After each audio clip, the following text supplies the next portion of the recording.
ভাৰতৰ গৰ্ভৱতী মহিলাসকলেও ল'ব পাৰিব কোভিড-19ৰ ভেকচিন।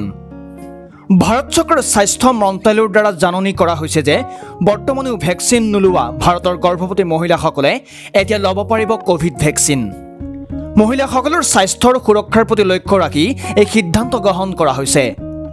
গোটেই বিশ্বতে কালৰূপ ধাৰণ কৰা কৰোনা ভাইৰাছৰ পৰা নিজকে সুৰক্ষিত কৰি ৰাখিবলৈ প্ৰত্যেকে টিকাকৰণ কৰাটো বাঞ্ছনীয়। এই ক্ষেত্ৰত গৰ্ভৱতী মহিলাসকল অধিক সচেতন হোৱা উচিত।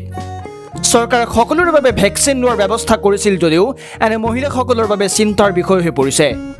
ইয়াৰ বাবে মহিলাসকলে ৰেজিষ্ট্ৰেশ্যন কৰিব পাৰে অথবা ওচৰৰ টিকাকৰণ কেন্দ্ৰত যোগাযোগ কৰিব পাৰে। এই ব্যৱস্থা সমগ্ৰ দেশতে প্ৰযোজ্য কৰাৰ জাননী জাৰি কৰা হৈছে।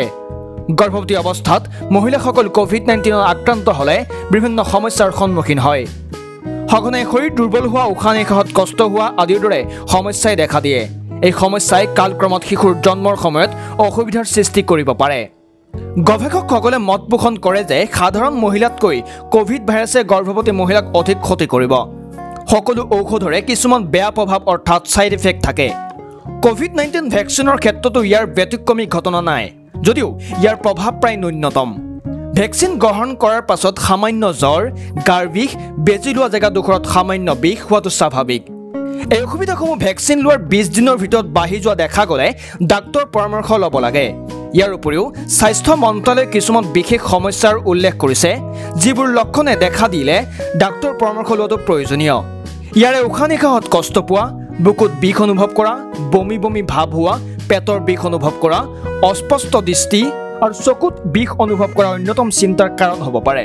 যদি কোনো মহিলাৰ এলাৰ্জিৰ সমস্যা থাকে অথবা খোৱা বস্তুৰ পৰা আৰু অন্যান্য বেজীৰ পৰা এলাৰ্জি হোৱাৰ সম্ভাৱনা থাকে, তেওঁলোকে ডাক্তৰৰ পৰামৰ্শ লোৱা উচিত। আৰু যিসকল মহিলা ইতিমধ্যে কৰোনা ভাইৰাছত আক্ৰান্ত হৈছে তেওঁলোকে ভেকচিন লোৱাৰ পৰা বিৰত থাকক।